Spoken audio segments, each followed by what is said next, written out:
Salut à tous les amis, c'est Jérémy, j'espère que vous allez bien. Alors oui, comme tu peux le remarquer, il y a un nouvel angle de vue, voilà, je vais disposer un petit peu mes trucs un peu différemment.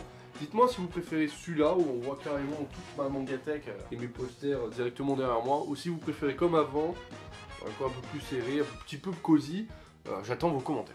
Bien aujourd'hui, nouvel épisode de tome 1. Bien aujourd'hui mes amis, nouvel épisode de tome 1. Et aujourd'hui on parle du manga français Tintaren. Comme je viens de le dire, c'est un manga français. C'est un shonen des éditions Glénat. Il est écrit et dessiné par Christophe Pointol. Je crois que ça se dit comme ça. Et ça fait plaisir d'avoir un shonen français qui sort. Alors tu vas me dire, oui Jérémy, c'est bien d'avoir un shonen français, mais de quoi ça parle? Alors contraint de faire un stage en pâtisserie, le jeune arty ne s'entend pas avec son patron de stage, tu vois. Au point que d'étranges et puissantes capacités surgissent comme ça de lui en mode...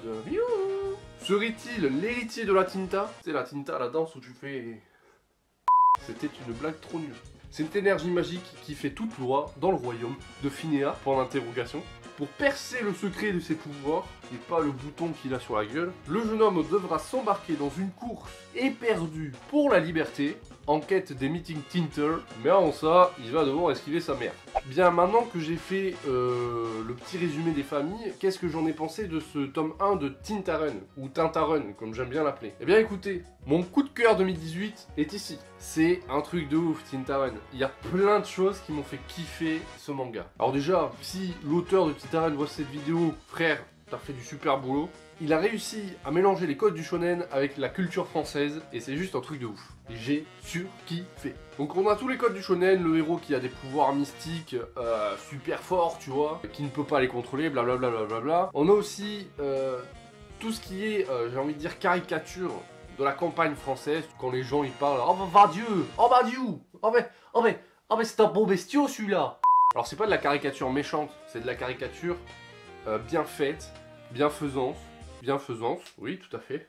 Et elle est pas là pour se moquer des gens, elle est juste là pour faire rigoler. De plus, ben voilà, on a la culture française par la boulangerie, d'où arty et stagiaire, avec les croissants, les baguettes, etc. On a aussi quelques références à la culture française, avec des personnages qui ont les moustaches, la capitale qui ressemble beaucoup à Paris, et il y a un personnage en fait qui est ultra gentleman, et voilà, c'est l'élégance à la française, comme on dit. Le mélange shonen, culture française, j'ai surkiffé. Au point de vue du dessin, bon bah écoutez, moi j'ai adoré le dessin, on voit que le dessinateur, qui est l'auteur aussi, mélanger ces deux cultures, la culture manga et la culture française, via la BD franco-belge. Tu sens les traits du manga, avec bon ben voilà, les scènes d'action, etc. Mais aussi, dans certains cas, je trouve, après c'est peut-être que mon avis, c'est peut-être moi qui pète un câble, mais on a quelques traits qui font penser à Tintin, qui font penser au Schtroumpf, qui font penser, tu vois, à toutes ces BD qu'on a connues quand on était gamin, et qu'on kiffe sûrement encore aujourd'hui.